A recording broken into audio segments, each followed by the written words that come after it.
Hey, how you doing? This is John, and welcome to John's Long Box. Today we're looking at Prince Namor, the Submariner, #1. Now, this isn't the first appearance of Namor, not by a long shot. Namor was, I think, the second Marvel superhero to appear, and I think his first appearance was Marvel Comics #1 alongside the Human Torch. So I could be wrong on that, but the Submariner's been around since like 1940, if I'm not correct, maybe 1941. So it's one of the few cases where DC copied Marvel, because Marvel seemed to copy a lot of the DC superheroes, but Aquaman is a copy of the Submariner, in my opinion. All right, so here we got Prince Namor, the Submariner, created by Bill Everett. And I've always loved this cover. John Romita Sr. cover. I love that. I had a reprint of this. My first comic of this was a reprint. I didn't realize it was a reprint. I didn't even know what reprints were. I was that young. And I still have it. And you could feel the pencil lines. I put tracing paper over this, and I traced it over and over and over again. Then I did freehand drawing. And, I talk about me drawing comics a lot as a kid. But let me just say, I was never any good. I like doing it. It was fun. But this, to me, was like one of the templates of how to draw like a muscular male figure. I love this cover. I've always loved this cover. All right, let's take a look. This is in really good shape, too. 12 cents. All right, I'm opening very gingerly. Gigantic art mural. There we go. Magnificent original oil painting reproduced in full color as a gigantic decorator mural. Wow. Wow, I wonder if I could still get this. This would look awesome over my couch. Oh, White Stallion in the Moonlight by Lumen Winter. Oh, that would be awesome. Imperious Rex. That's just our way of cheering, because Subby's got his own mag at last, if he lives to enjoy it. All right, so this was Volume 1, #1, May 1968. Okay, so that shows you how old this is. Now, this also wasn't his first year. Submariner shared a comic with Hulk. It was Hulk and Submariner and Tales to Astonish. I don't know the intricacies, but there was some sort of publishing deal that limited how many comics that Marvel could put out. So what they did was, like Hulk was canceled, Hulk was canceled and then squished into Tales to Astonish. So like Tales to Astonish was two different characters. It was Hulk and Submariner. The Tales of Suspense was Iron Man and Captain America. And Strange Tales was Nick Fury and Doctor Strange. And I don't know why they had to do that. I heard that there was some sort of deal that they signed. Marvel was going to go out of business, something like that, and somebody else was going to distribute them, but they limited the amount of comics that they were putting out. Then when that deal was over, they expanded. Some of the characters, like Doctor Strange, continued the numbering from Strange Tales. Hulk continued the numbering from Tales to Astonish. Submariner got its own #1. I don't know why they didn't, because Hulk already had a #1. Maybe that's why. Okay, so here we have a nice splash page. Let's look at the credits. Stan Lee rhapsodically reigns over a Roy Thomas, John Buscema paean to the grandeur past. Legendary inking by Frank Giacoia. Legendary lettering by Sam Rosen. And my mouth is legendarily stumbling. So here we go.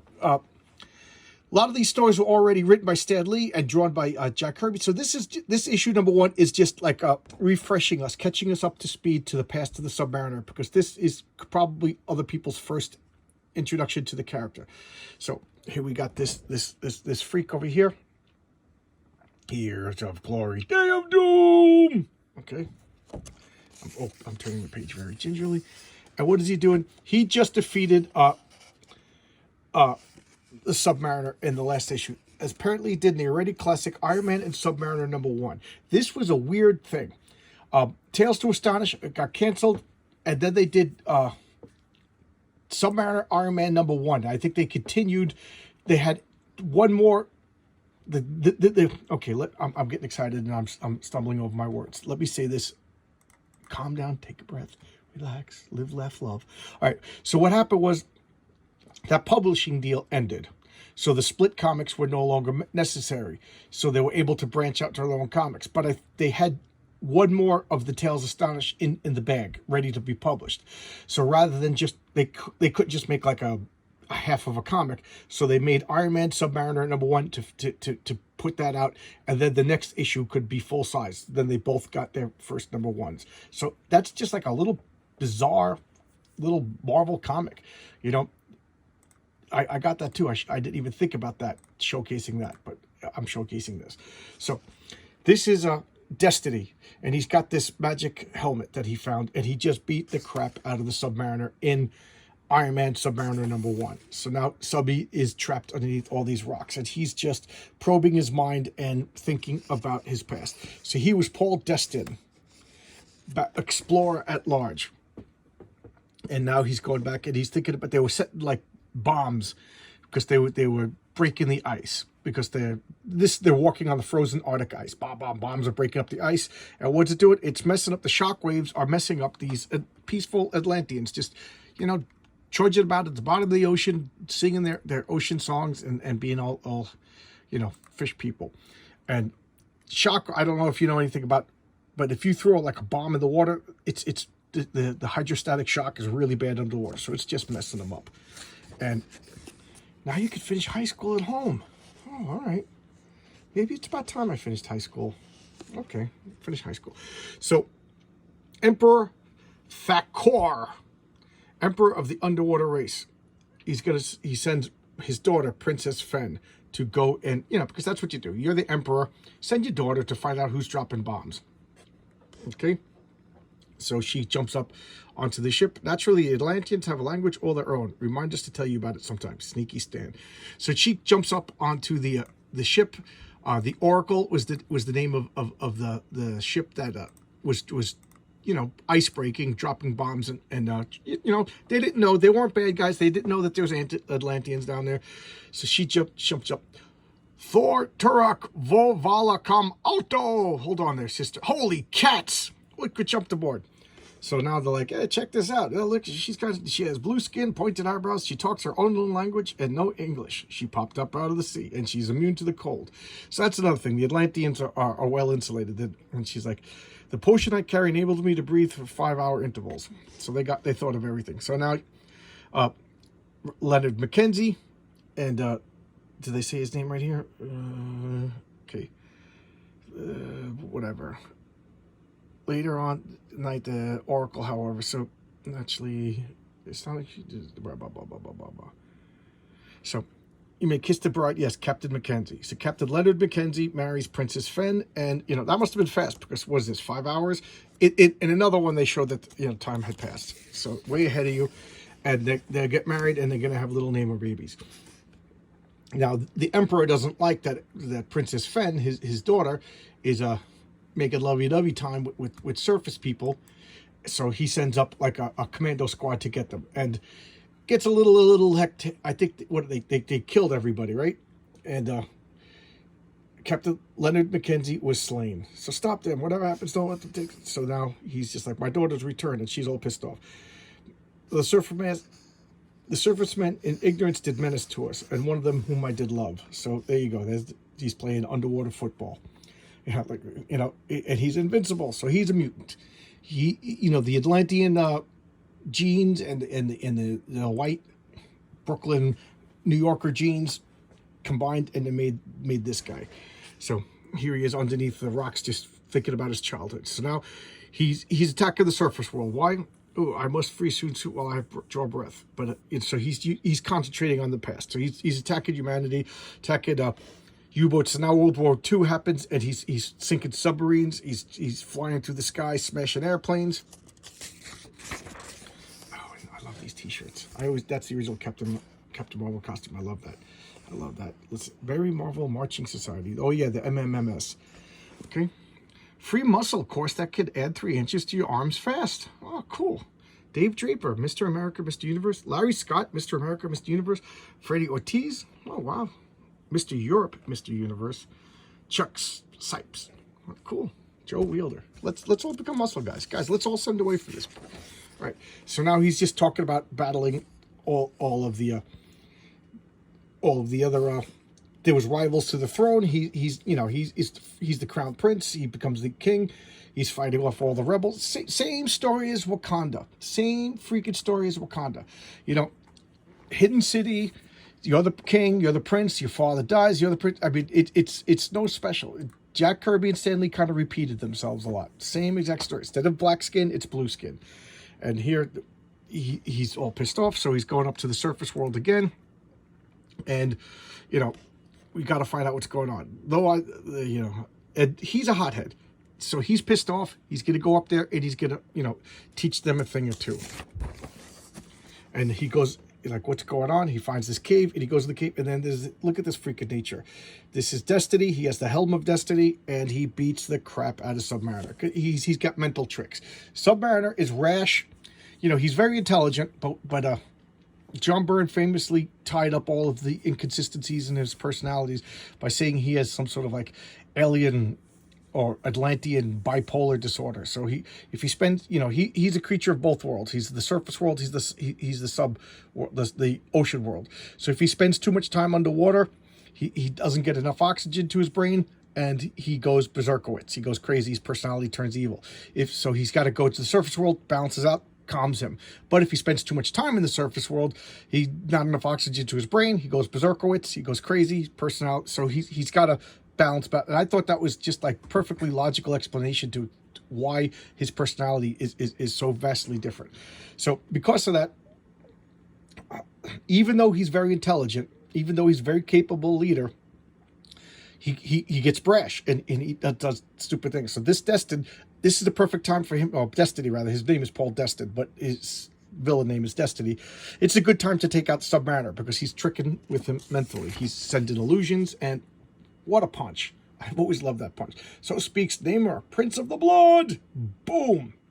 Just cracks him once. You struck me with speed and fury, Submariner. That would have smashed other foes, but not one who will, not one with I guess I just got punched, who wields the helmet of power. So what does he do? He just messes him up. This venomous words, I can't move, you know. And then what does he do? So this is how he got trapped. So this is like a little recap of what just happened. So now we're cutting back to Atlantis in turmoil, and he's just like, oh, look. So this is a fight that's going on in the present with flashbacks to the past to keep us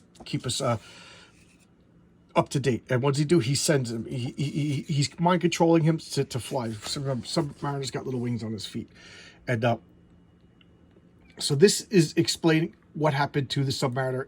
So in the 40s and 50s, he had his own comics. He was all over the place, and then all of a sudden we didn't see him until the 60s. So he was missing 20 years of his life. So they're saying that this destined character, he did this. He messed him up. He erased his memory, and here he is walking through the Bowery, and he becomes like a bum.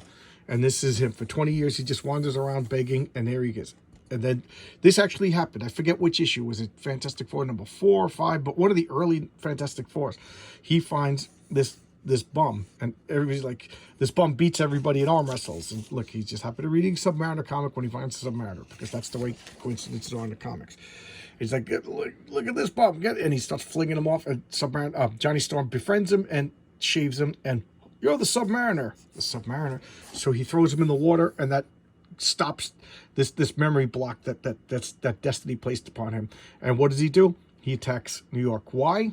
Because he's crazy at this point. You know, they when they wrote this story, they didn't have that incorporated, but that explains it. He spent 20 years out of the ocean. He's a lunatic at this point. He summons Monstro, and the Fantastic Four have to stop him.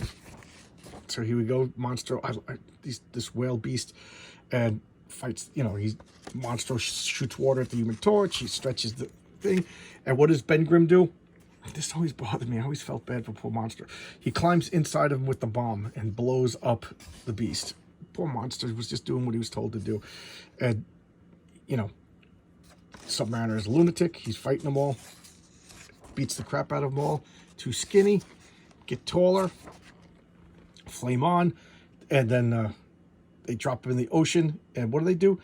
He shock him, and now water starts to just. So now this is back to the present. He's trapped in the ice, and water's dripping on him, and that's just enough. I always thought that was cheesy as a kid. That's all the water takes to revive his strength. But he gets his strength back, and he's free. And now he's gonna go beat the crap out of Destiny. I've spoken. Imperious Rex. So there you go. And next issue, guest stars Triton. And here we got Stan Soapbox. Let's get some karate, beat the crap out of that practice dummy, send it to subby. So these are letters. Why do they have letters in the first page? Because I said they took the ones that were sent to Tales to Astonish. So I always like to look at the names, see if I recognize any of these people. So far, I do not recognize any of these people. Okay, cool picture. So this is, I think that's actually drawn by Bill Everett, the guy who created the Submariner. Look at that. So cool looking. Namor versus Triton. Oh, look at, so this is Iron Man #1, and this is Spider-Man 60. And here's Norman Rockwell, for people who like to draw. And we got the, is this the Seeds? Yes, this is the Seed catalog. The Seed catalog and the Grit catalog are very similar. So there we go. This is Submariner #1. No, I already said it before, but it's not the first appearance of Submariner, not by a long shot. It's, you know, it's the first #1 that Submariner had. But keep in mind, he was already well entrenched in Marvel history by being, I think, maybe I'm wrong, but I think the very first Marvel comic, Marvel Comics #1, featuring this with the Human Torch on the cover. And I always thought that was interesting that the first two Marvel superheroes, one was fire and one was water. But there you go. And he was a villain. He was attacking humanity, but then war broke out, and they couldn't have a major comic book character fighting, you know, the American army, because they would associate him with the Nazis. So they switched him over to fight. The Nazis are worse. I'll fight the Nazis. And then that set him up as like anti-hero, crazy person. How would you describe him? Hothead. But I've always liked the Submariner because he's a prick. He's an arrogant prick.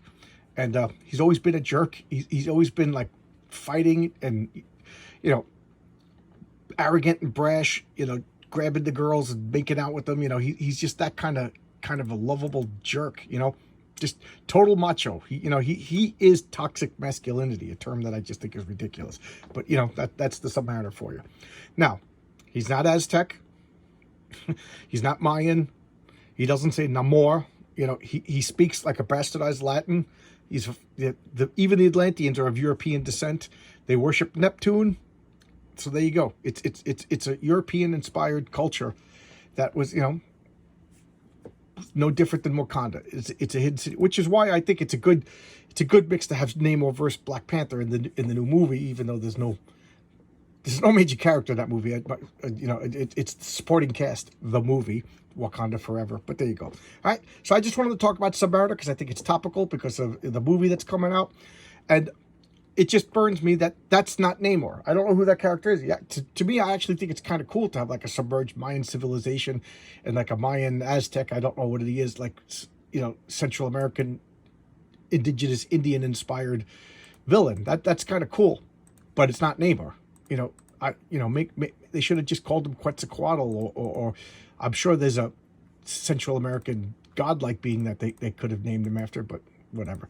You know, doesn't have the name recognition. But then he doesn't have the name recognition. To the average comic book fan, nobody, you know, except for us hardcore nerds, nobody knows who Namor is, or they heard the name once in a while. So they could have made up Quetzalcoatl and people would have liked it. Whatever.